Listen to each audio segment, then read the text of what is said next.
এই যে বরমশাই বসে আছে, আমরা সবাই এসে গেছি বিয়ে বাড়িতে। এই যে পকোড়া খাচ্ছে, পকোড়া দেখাও দেখাও, পকোড়া খাচ্ছে দেখাও। আর এই হচ্ছে ছোটো বর। এই বাবা, তোর টোপরটা কোথায়?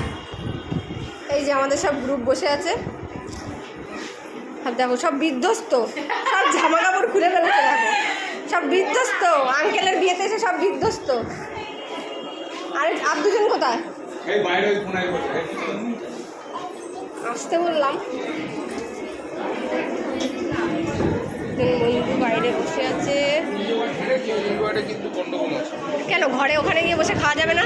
আরে ও নয় খাবে না, তোদের তো না একটু দেখতোই। চল চল চল চল ভিতরে চল, ওর কাছে চল। ও একা একা বসে আছে, চল। ওই এখন ক প্লেট খেলি পকোড়া। চল ভিতরে চল, ভিতরে চল, ভিতরে চল। কতবার ডেকে গেছে, এই লোকই ডাকি, বলিনি যাওয়ার কথা।